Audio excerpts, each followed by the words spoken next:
Travel and Things in association with Sun Destinations, iconic destinations with amazing experiences, present In Conversation with. I'm your host, David Batsoffen, and my guest once again is the inimitable Alan Committie, who is just about to make his way up to Johannesburg to appear in Ever Laughter. Al, good morning. Welcome to you. What a delight. Always a pleasure to talk to you, Captain Beardy. Captain B. Well, I see you after an Iliad. You're getting close, but you've got more dark than grey. So, but we have a few years between us. We do, sir, but they're good years, and They are it's indeed. always a delight to chat to you.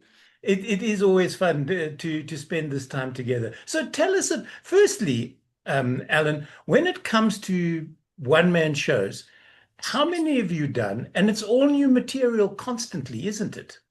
That's right. Yeah, this is the 28th stand-up show in, I think, 29 years now. Right. Um, And I suppose the trick is always, well, not the trick.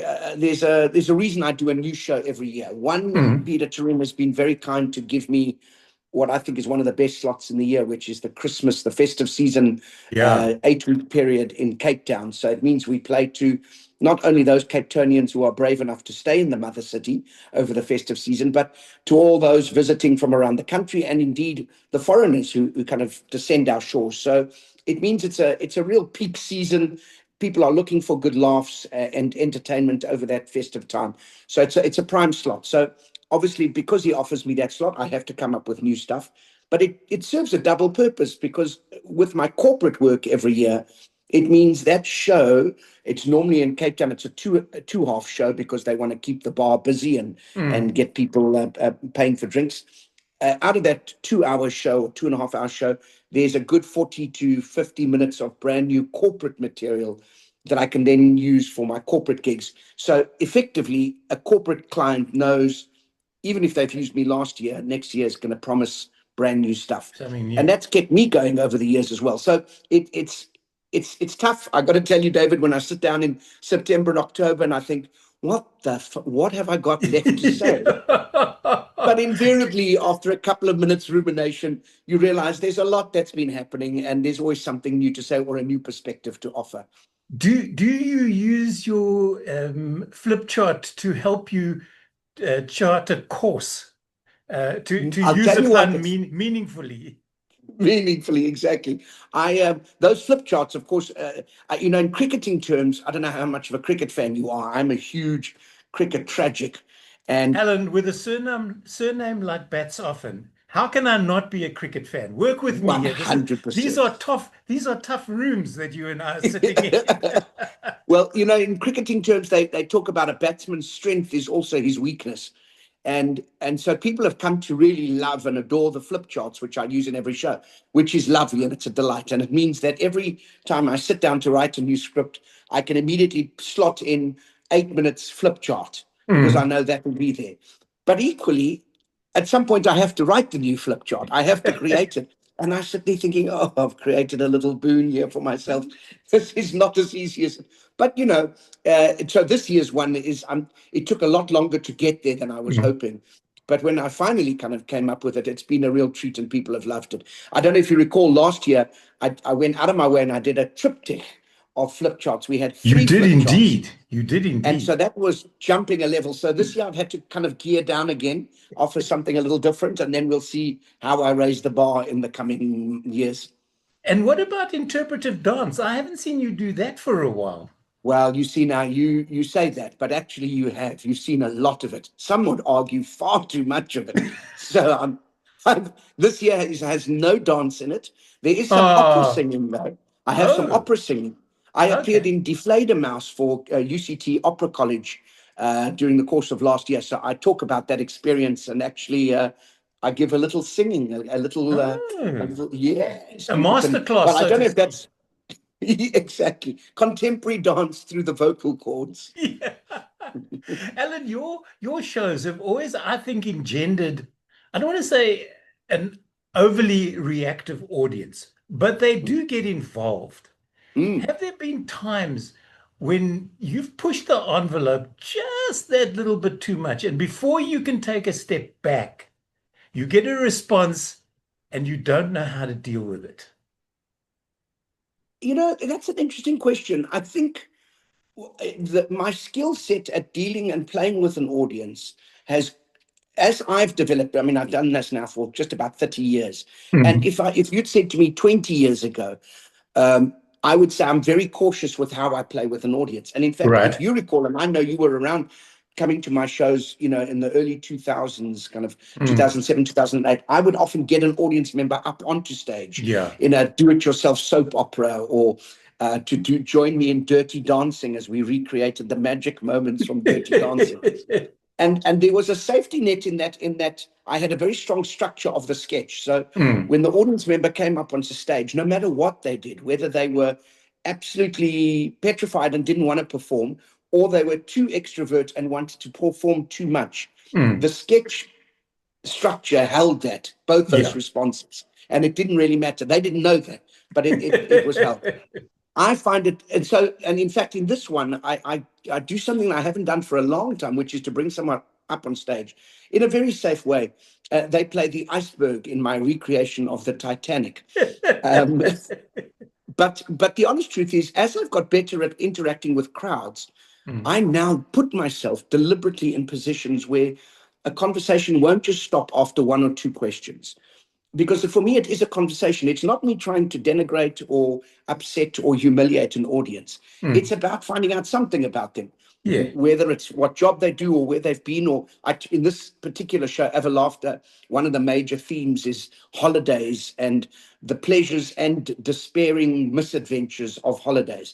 Whenever we take that risk and we say, let's leave the country, or let's leave our city or our town and go and have a break, and I'm talking to a man who does this almost every weekend, the good side is the amazing adventures, experiences. The Correct. bad side is the amazing adventures and experiences which can go terribly wrong. And so we talk a little bit about that in the show. And if I'm talking to an audience, I want to find that out. And I Yeah. know I can mine a response from them. At some point, I'm going to get something comic, something that's worth exploring and playing and unpacking.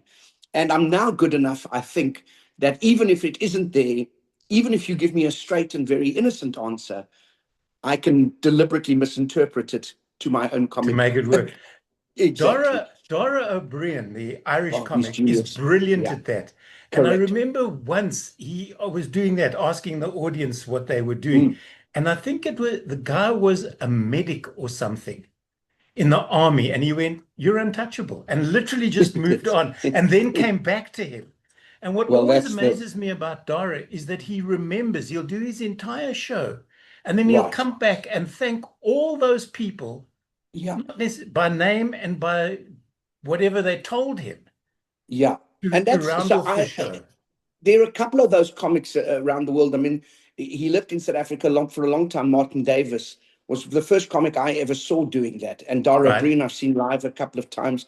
And these guys and it's my modus as well, which is to effectively get about 5 to 7 people in the audience that I'm going to talk to throughout the show. And in a way, I'm going to try and give them an attribute, whether it's true or not. So someone will become the person who's not getting the material. Someone will become the person who's overly enthusiastic. Right. Someone will become the person who I'm saying dislikes me for some reason. Even if they don't, even if they're laughing, I'm going, I don't know why you're looking so angry, or whatever it is. But I can then set some, unless of course they actually bring some characteristic, either someone has said something or come in late, so they're the late comer, or they've tried to go to the toilet in the middle of the show. But with these 8 people, and that includes people I've now spoken to and gleaned information from, Mm. that becomes the tapestry around which all the material fits. And the fun for me is every show has to be different then, because I, like you saying Dara does, I have to remember all of Yeah. those new bits, fit them into the show, sew them up, and hopefully, if things go well, be able to bring them all together at the end as if I had prepared it from the beginning. I mean, that's the fun challenge of it. Because I remember when you were here last year with the Yeah, 2025 show, you asked the audience members what they did, and there was a guy who chartered executive jets. I remember that very well. We have had, in the last week here in Cape Town, we had a guy in the front row to my right. It's so weird. I remember positions of where I spoke to Yeah. people. And he proudly told me that he made the instruments for a gynecologist. He wasn't a gynecologist, but he designed and made their instruments. Well, we stayed with him for a little while, I as was you can about to well say, imagine. but now, wasn't it also you last year upstairs at Turin that a young girl got up and said, I have to leave? I don't remember. Maybe it's quite possible. No, and she said, I love your work, but I'm not feeling well. And she made a whole big deal and then walked out. She said she was using you as a university paper, which is why What? she Oh, this didn't. sounds Yeah, fantastic. yeah. I love it. It was Listen, a hell I of have a lot of fun seen for an the rest of us because I thought you'd set it 100%. up. No, no. And so that's the other thing. I keep getting asked by audiences, have you got plants in the audience? Are you Yeah. setting this up? And of course, that's no fun for me. To the point that even if I see audience members that I know I've spoken to in the past, I Mm. will not speak to them again because Yeah. I want to be surprised by something. I want to not know what the answer is. Correct. And so if I see you sitting in the front row, or then I'm not going to chat to you because I know, it's no fun. And then people go, oh, but David. Yeah. Occasionally, I will have friends in the audience who will then get up and go to the toilet. Now, I have to address you then. At that point, you're fair game. You're no longer in my circle of trust. So tell us why Ever Laughter? Yeah. How do So you pick basically, the yeah. themes for your shows? Well, it's anything that I feel touched some kind of zeitgeist or public consciousness through the year. So it's sometimes like last year's one, Comedy Gold was around the Olympics. That was a huge part of 2024. So that became my 2025 show. The year before that, it was James Bond's 60th anniversary. And we had just had the death of a James Bond in Yeah. Daniel Craig. Hopefully, that's not a spoiler to anyone. And so Live and Let Laugh became the movie. Something like straight after COVID, we did Apocalypse Now because it felt like we were living in Indeed. apocalyptic times. So this one came off the back of a couple of thoughts, but one of them was that the third Avatar movie started on the same day that I started in December. Okay. It was breaking in on Cape Town cinemas. So that got me thinking. And then I also realized that this notion of, because I loved the first movie. I don't know if you've seen the Avatar Yes. movies, but Yeah. the first The one first was one, just yes. supreme. Yeah. And the second and the third have had diminishing returns, but there's still things to enjoy about them. But that first movie offered us a world that was so aspirational. These beautiful creatures who are connected to each other in community, to nature, to a Zen-like peace. And I thought to myself, it really does highlight how alien Earth is. Yeah. It's become madly incomprehensible living on this globe with our people. Nobody knows what's going on and why it's going on and how it's going to end. And so for me, that became the basis of the comic possibilities. Everything I talk about is linked back to this idea of the only way we survive is Mm. to subtly change to change avatar to everlaughter, to just sit back and try and see it from a comic perspective, because it's only comedy and laughter that brings us together in the way that those Navi aliens are brought together. And even, I mean, if you look around the world currently as to what's happening and who's Mm. causing it, in a roundabout way, even he and his mega henchmen are giving us comedy gems. All the Um, time. and Although the he interesting can't thing, afford to buy us. He can't no, he afford. can't. He's trying his best, but he can't. Yeah. But what's interesting about the Trump thing, of course, to name his name, is that there was a time, even 5 years ago, where I could assume that 95 to 100% of my audience shared my belief and perspective. Where we are in the world now, I don't think you can assume anything about anybody, Yeah. about anything anymore. And so I think this has become the tricky territory for comedians. Forget woke and forget what can you joke about. It's not, I think if you're a good comic, you interrogate your material anyway. Yeah. And you can, if you can justify it, then you can put out almost anything. Mm. The point now is I don't know what people think anymore. And we don't watch the same things. We don't listen to the same things. There's Yeah. such a myriad of voices and noise out there in the world that you can't. I mean, even to the point of when I did the Fast and Furious show, Mm. I kind of assumed people had seen that movie, and I would start my first show. I had a 10-minute bit on the movies and what was funny about the movies, and quickly realized only 10% of my audience had even watched a movie, like You got because no the one watches the same stuff anymore. exactly. You got So, the entire front row looking at you like deer caught in car headlights. and if you remember the brilliance of someone like a Peter Dirk Ace who could put in brand new material on the day from Yeah, a newspaper that everyone had read correct. that day. Yeah. Today, if I said to you, oh, because I saw something on X this morning that Trump had Mm. said, and I try and make a joke about it, most of the audience haven't seen that yet. Yeah. A, or B, by the time I've put the joke in, Trump has said four more things that are far more crazy Can't that can't it's not you even text funny him? anymore. Can't you text him on Truth and say, could you just slow down the rhetoric? I can't put it into my shows fast enough and see what he comes back with. I don't think he can read. Send him pictures. Send him Send pictures, me you know, like pictures. like Exactly. Waffle House in Hieroglyphics, America have to use pictures 100%. because their demographic doesn't read. Um, but as you say, it's very difficult. It must be a fine line, specifically if you say something from stage and you realize in that split second that your Yeah. front five rows are having a 100% opposite view to what you've Yeah. just said. And I suppose it goes back to what do I want as an outcome from my comedy shows? I'm not here as a shock comic. I'm not here as a political comic. I'm not a Right. Jon Stewart who's here to reflect the political views of the day. I'm here to make you laugh and to entertain you. Now, of course, I have political views as Alan Committie, and I have strong opinions about stuff. And I can still couch things in a way that's comic and hopefully palatable. Mm. But I'm not there to, so I'm not going to say something uh, deliberately shocking about anything Right. unless I think it has great comic value.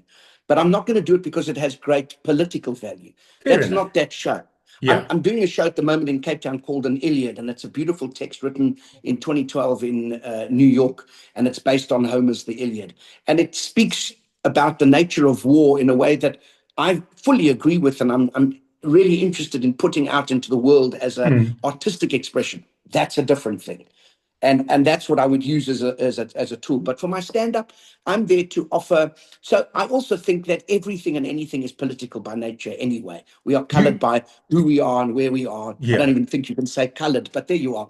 Um, so all of that is fine. So whatever I talk about, whether it's my WhatsApp groups in the neighborhood or it's trying to get, lose weight using a nutritionist, or the nature of dating in your 50s, that is by nature political because it happens in this country and it happens from Correct. somebody who's Correct. 52. So it's all there anyway. Yeah. And as long as you're making people laugh and seeing something in a slightly different way, I think we're winning for the most part. Now, I know that normally after your shows, you come out, you share it and Yeah. laugh. Have you ever had people approach you and you can see the fist bunching as they're walking towards you and you're going, Hier kom kak. And then you're able to talk your way out of it. And at the end of it, they end up buying you a drink and you're the best of mates.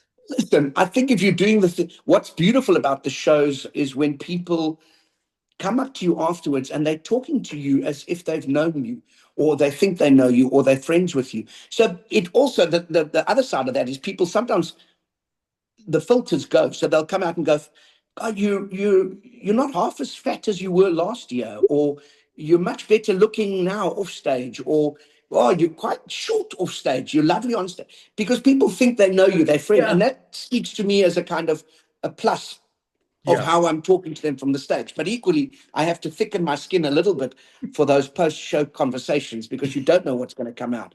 But I'd like to think, for the most part, I can't really think of any place where a person has felt absolutely insulted and or upset enough to come and chat to me. What they might do is question something or Yeah. Fair say, enough. that was funny, but that this is actually what it's like. You say Yeah. that about Bloemfontein, but Bloemfontein is where I.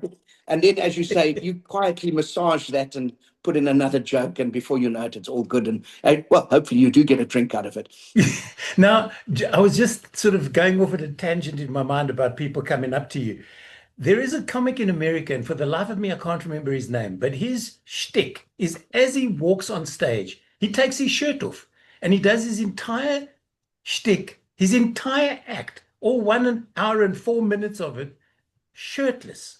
Why? I Oh, don't know. And he's not ripped. He's a it's 50-year hilarious. old overweight comic who doesn't give a damn. So may I push the envelope a little and Yeah, ask go you, on.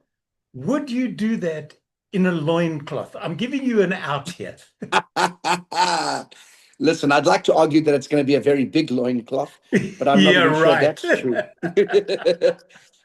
No, I don't. Listen, I'm very happy to entertain and make people laugh.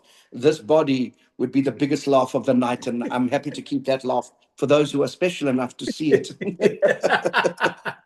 Now, the reason we're talking is you're coming up to Johannesburg. You Yeah. open on the 22nd of March, which is this coming weekend.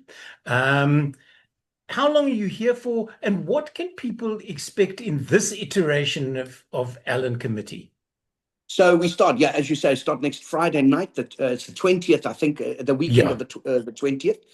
We're only there for 4 weeks. It's a limited season. Normally, I come straight from Cape Town and do my show in Feb, early March, yeah. but we were pushed out a little bit because of scheduling issues at the theatre.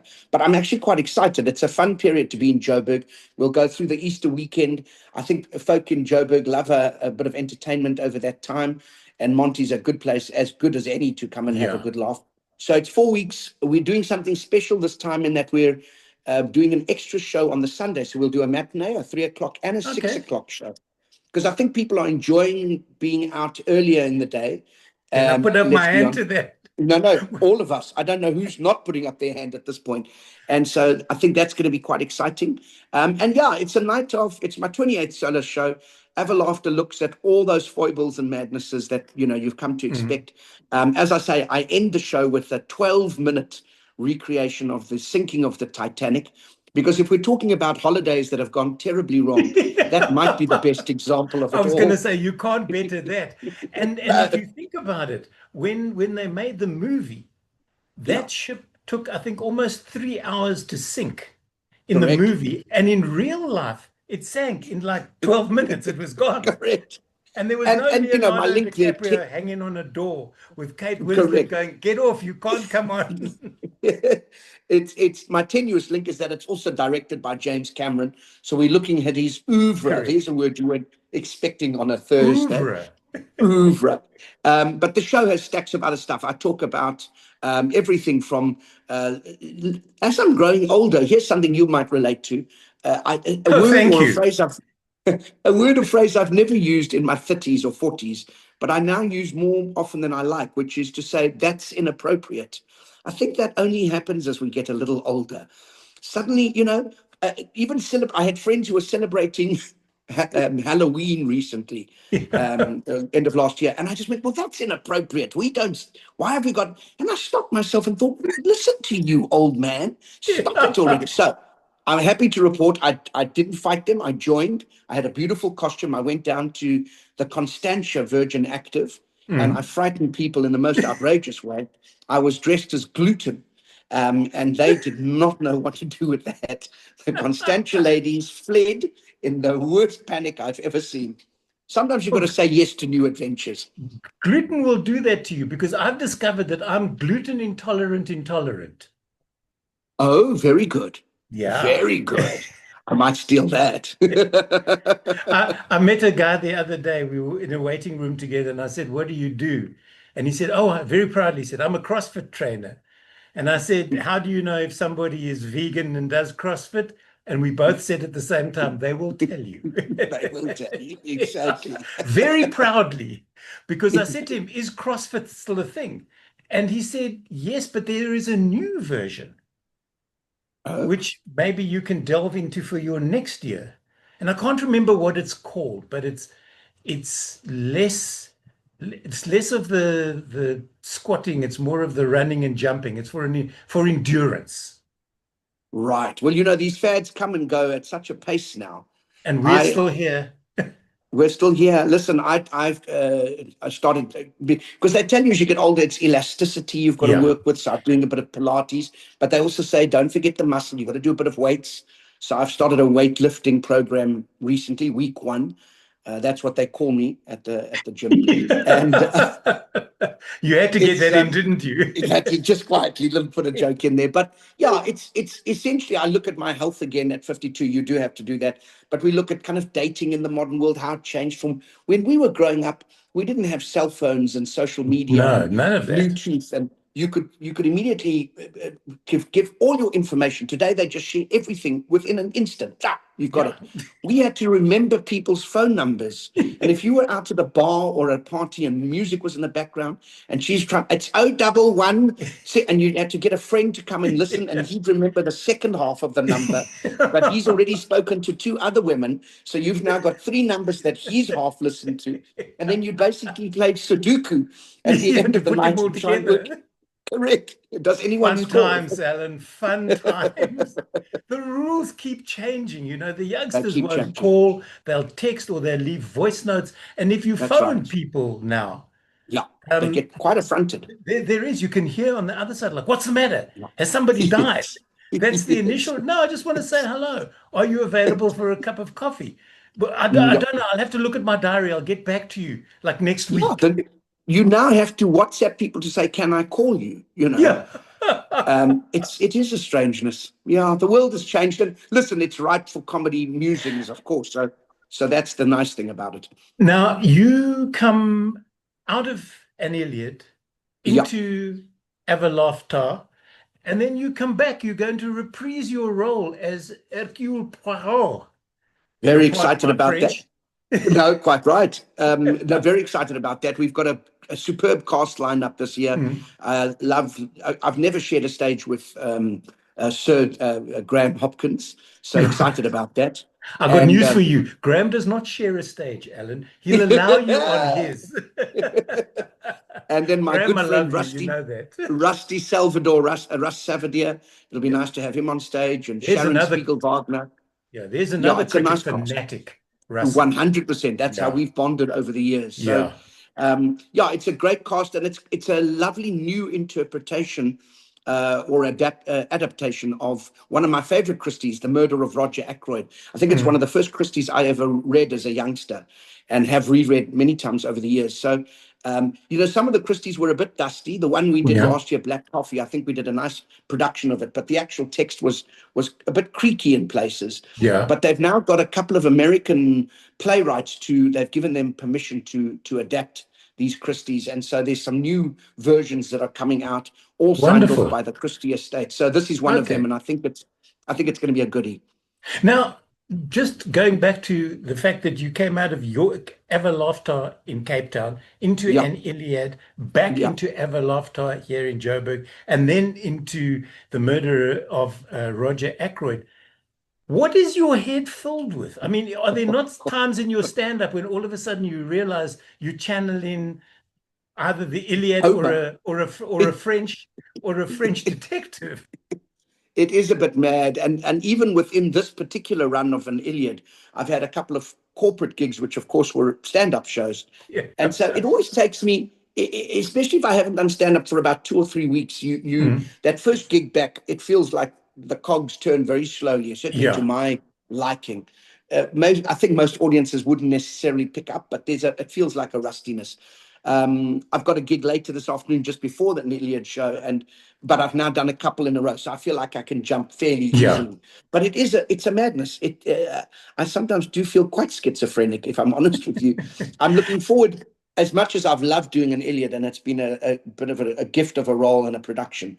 As it finishes on Saturday, I've got a couple of days to clear the mind and reset, and I'm really excited about going back to the comedy show, because I really, really enjoyed particularly the last half of the Cape Town run, where it got Mm. humming.